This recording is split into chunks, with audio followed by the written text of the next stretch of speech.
É, meu amigo, esse programa aqui já vai começar enjoado para explicar o critério, mas vamos dar um jeito.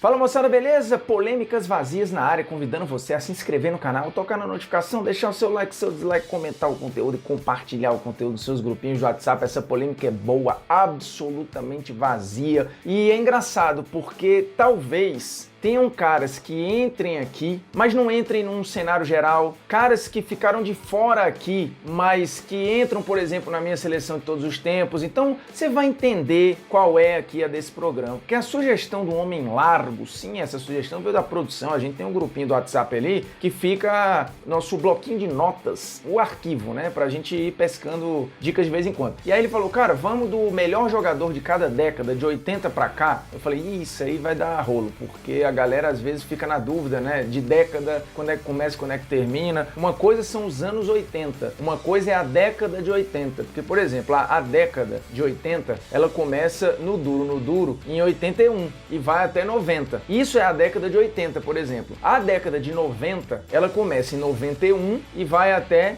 2000. E aí você tem, assim por diante, deu pra entender, né? Então a gente podia escolher aqui o melhor jogador de cada década ou o melhor jogador dos anos, né? Dos anos 50, dos anos 60, dos anos 70. Primeiro que a produção queria esse papo só de 80 pra cá. Eu falei, cara, não, vamos, falar um pouquinho de história, né? Vamos lá pra trás, gente, pelo amor de Deus. Vamos a partir dos anos 50, que é quando surge ali a Liga dos Campeões da Europa, né? A Copa dos Campeões da Europa, depois surge Libertadores, tem negócio do Mundial. Então assim, o futebol começa ali meio que, de fato, a engrenar, né? Como uma parada mais organizada, meio que uma pegada já mundial e tudo, a partir dos anos 50. Então vamos de 50 pra cá. E aí, beleza. Em alguns momentos eu vou usar a carta bônus aqui e falar da história da década e tal. Mas no imaginário das pessoas tem os anos 80, os anos 90, os anos 70, os anos 2000 e agora os anos 2010, por exemplo, e os anos 2020, né? Que é o que a gente tá vivendo agora, né? Você tem, a partir do ano que vem, 2021, o início de uma nova década, né? 2020 ainda faz parte da década passada, mas enfim, é uma parada meio complexa. Se você quiser, vai no Google aí, a gente pode botar aqui a explicação do que é uma década para você entender, mas já ficou claro aí qual é, né? E no fundo vai fazer pouca diferença, não vai mudar muito a ordem dos fatores aqui, beleza? Então vamos lá, anos 50 ou a década de 50, que começa quando? 51 e vai até 1960. E aí você fala, pô, aí tá cravado. É claro que é o Pelé, calma, vou chegar lá. O melhor jogador da década de 50 chama-se Alfredo Di Stéfano, ganhador de bola de ouro, multicampeão pelo Real Madrid. É ali que começa a dinastia branca na competição europeia, fora um domínio que existe no futebol espanhol. É claro que dividindo ali, né, você tem gente incomodando o Barcelona, Atlético Bilbao, mas não sei quem, mas o primeiro clube global, o primeiro time assim, dono do mundo, digamos, é o Real Madrid. E muito por conta do Alfredo Di Stéfano, considerado pelo próprio madridismo o maior jogador da história do clube. Beleza que hoje acho que tem discussão aí com o Cristiano Ronaldo, tal, mas se você entrar no site do Real Madrid, tá lá o melhor jogador de todos os tempos. Nunca houve um jogador como o Di Stéfano, segundo o próprio Real Madrid. E até o surgimento do Pelé, que vai se consolidar de fato, mundialmente falando, na década seguinte, o Alfredo Di Stéfano era ali o grande jogador do planeta. Inclusive, anos depois, né, você tem a bola de ouro meio que entregando ali pro Di Stéfano uns prêmios, assim como, ó, o período que a gente errou, toma aí essas bolas de ouro au concurso, né, uma bola de ouro fora do tempo, uma bola de ouro excepcional. Só o Di Stéfano tem, porque ele foi muito grande. Então o melhor jogador dos anos 50 é o Di Stéfano, mesmo sem ganhar a Copa, mesmo sem ter essa relevância em seleção, é ele, porque ele pega num momento em que o mundo não era globalizado e ele começa a criar uma grife mundial, o Real Madrid. Até por isso, assim, o próprio presidente do Real está envolvido naquele momento na criação do Mundial Interclubes, quando ele começa a ver, cara, a gente tem que testar o Real Madrid fora da Europa e tal. Então meio que naquele momento o Real Madrid tem impacto até nessa medição de forças com os times sul-americanos, e aí se cria o Mundial Interclubes e tal. Então assim, é muito legal a história do Real Madrid e ela passa muito pelo Di Stéfano. Ele é um transformador profundo e completo da vida do maior clube do planeta, então não tem como o Di Stéfano não estar aqui. Pulando para a década de 60, aí você fala, por que não foi o Pelé na década de 50? Porque assim, o primeiro impacto mundial, né, o Pelé em 58 era um garoto ainda com 17 anos, a década tá acabando, e aí beleza, ele ganha o Mundial, é o destaque, é é o melhor jogador do Brasil, ok. Mas ainda não era chamado de rei, ainda tinha aquele pensamento de vamos esperar para ver qual é. E aí você, beleza, ele continua jogando muito em 59, em 60, mas aí a partir daí é que você de fato começa a ter o Santos espalhando aquele nome pelo mundo, ganhando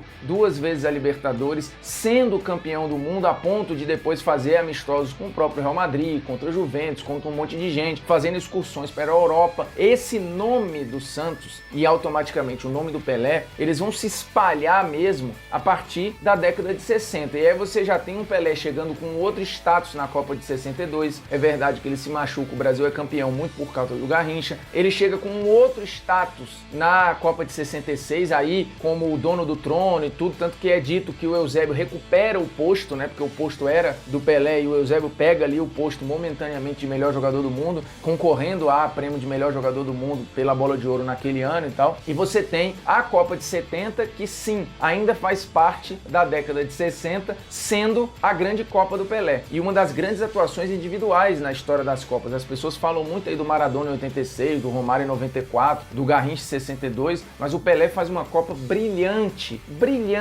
em 1970, participando aí de praticamente metade de todos os gols do Brasil, se envolvendo diretamente em praticamente metade dos gols do Brasil, o jogador naquela Copa que mais finalizou, que mais criou chance, enfim, um recital do Pelé na sua última Copa. Portanto, o Pelé é o grande jogador dos anos 60, sem dúvida nenhuma. Pulando para os anos 70, você tem muitos bons jogadores disputando aí, por exemplo, o Beckenbauer, porém, o título fica com Johan Cruyff, um dominante no Ajax. Depois, se a gente for pegar os anos 70, né, a Copa de 74 e a Copa de 78, a grande atuação individual em uma Copa do Mundo é a do Cruyff em 74. Você tem uma revolução em curso ali, muito pegando carona do que o Brasil de 70 já tinha feito. Isso é muito importante deixar claro, que o Brasil de 70, ele já vinha de uma escola, de um 4-2-4 da seleção brasileira, que era muito interessante, que ocupava melhor o campo ofensivo. E aí você vê a Holanda de 74, em parte tendo algumas características ali, mas embolando ainda mais em movimentação e dando ainda mais modernismo para uma seleção. E isso passa muito pelo Cruyff, que é o grande gênio daquela época, além de um cara que ganha tudo e mais um pouco com o Ajax, além de ir para o Barcelona e entregar para o Barcelona aquilo que o Barcelona queria naquele momento, que era voltar a ganhar o Campeonato Espanhol. O Cruyff participa e é impactante numa goleada histórica em cima do Real Madrid. Então sim, o grande nome do futebol mundial nos anos 70 chama-se Johan Cruyff. E aí a gente pula para onde? Para a década de 80, para muitos uma década de ouro, uma década de muitas saudades e tal. É a década que eu nasci, né?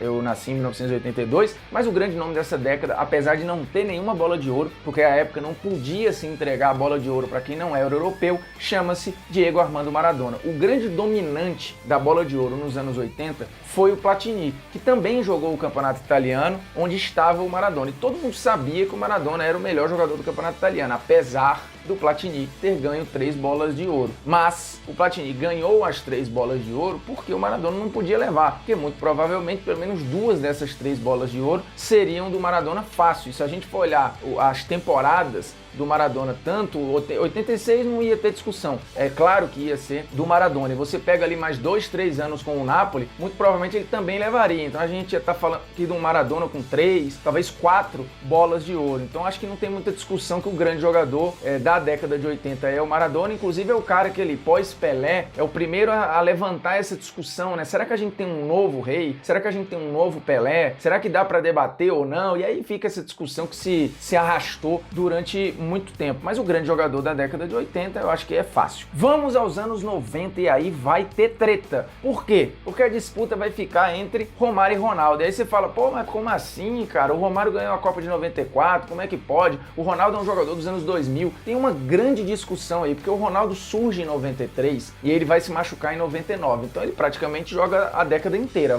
ou boa parte da década. E de 93 até 99, quando ele se machuca, é um salto, é só crescente o nível das atuações. Tanto que ele tem aí, somando Cruzeiro, PSV, Barcelona e tal, e a própria seleção, ele tem quase uma média de 1 gol por jogo, num altíssimo nível.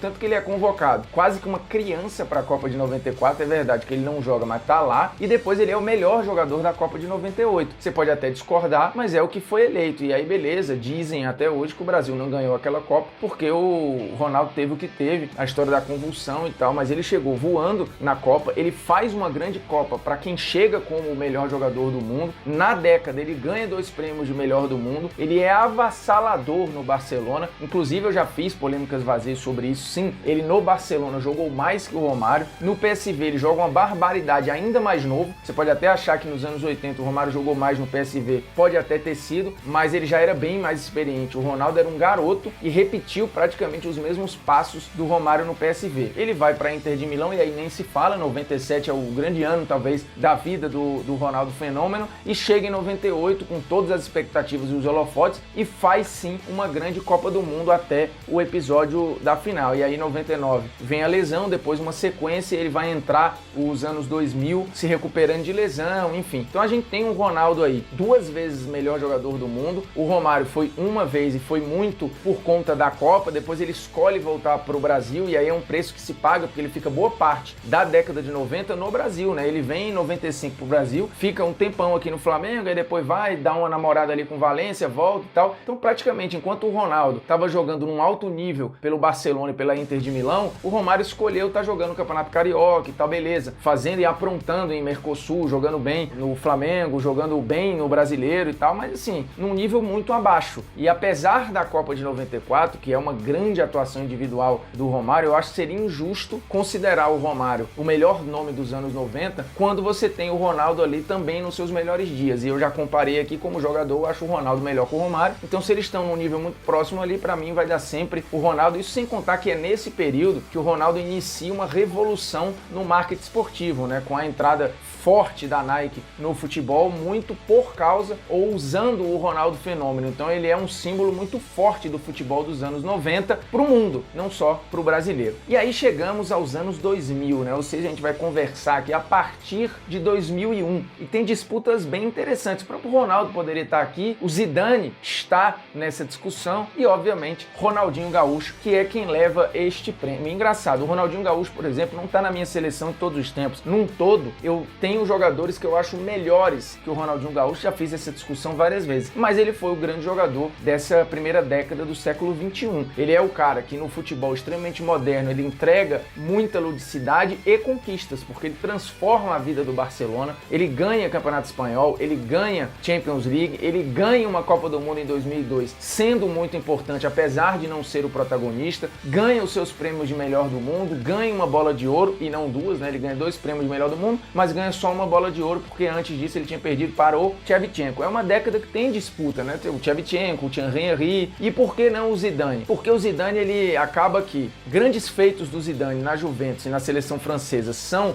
no final da década anterior, e talvez o melhor Zidane seja até do início do século XXI, e aí eu concordo, você vai pegar o Zidane do Real Madrid, o Zidane da Copa de 2006 é maravilhoso, só que o Zidane para ali, ele para quase que na metade da década, então ele, se você pegar 2001, 2, 3, 4, 5 e metade de 2006, o Zidane joga 5 anos e meio da década, e aí eu acho que não seria justo com o Ronaldinho, que joga muito no PSG lá atrás, faz uma grande Copa em 2002, ganhando a Copa do Mundo, depois ele emplaca só temporadas em crescimento no Barcelona, transformando a vida desse clube. O Zidane transformou o Real Madrid? Não. Os galácticos ajudam ali numa imagem da era moderna do jogo, mas tem bem menos conquistas do que se imagina. É verdade, o Zidane tem o gol mais bonito da história da Liga dos Campeões, aí já na virada do século, mas não dá para colocar o Zidane à frente do Ronaldinho Gaúcho como símbolo, como o melhor jogador dos anos 2000. Por mais que, talvez na minha seleção, tenha vaga para o Zidane e de repente com quem o Ronaldinho vai disputar, ele até fique de fora. Mas aqui a gente está elegendo por década. E aí acho justo com o Ronaldinho que ele seja o melhor jogador desta primeira década do século XXI. E aí chegamos à segunda década do século XXI, a partir de 2011. Acho que é fácil a eleição, pelo menos para mim. Lionel Messi é o melhor jogador desta última década. É o cara com o maior número de prêmios individuais, sim, mais até que o Cristiano Ronaldo. É o cara com o maior protagonismo do ponto de vista de atuações brilhantes. É o cara que só tem crescimento, assim como o Cristiano Ronaldo em números, mas o Messi até em nível de atuação, de participação, de entendimento do jogo. É um cara que se transforma e transforma ao seu redor. Então acho que não tem muita discussão. Quem já acompanha Polêmicas Vazias há algum tempo, acho que sabia que a gente bateria aqui. Quem será o melhor jogador da próxima década? Aí talvez daqui a uns 100, 150 programas, 200 talvez, a gente consiga fazer. Por enquanto é isso, temos um time formado por Di Stéfano, Pelé, Cruyff, Maradona, Ronaldo Fenômeno, Ronaldinho Gaúcho e Lionel Messi. E aí, se a gente for ver, né, nós temos 3 argentinos, 3 brasileiros e um holandês. Acho que isso é muito sintomático, né? Deixa eu ver se eu tô certo. Di Stéfano, argentino, Pelé, brasileiro, Cruyff, holandês, Maradona, argentino, segundo argentino. Depois você vai vir com uma sequência de brasileiros aí. Ronaldo, em 90 isso. Ronaldinho Gaúcho, o terceiro brasileiro. E Lionel Messi, o terceiro argentino. Muito louco, né? De fato, acho que as escolas mais talentosas estão bem contempladas aqui. Beleza? É nóis, tamo junto. Se inscreva no canal, toque na notificação, deixe seu like, seu dislike e espalhe o conteúdo nos seus grupinhos de WhatsApp, que é sempre importante. Beleza? É nóis, tamo junto. Grande abraço!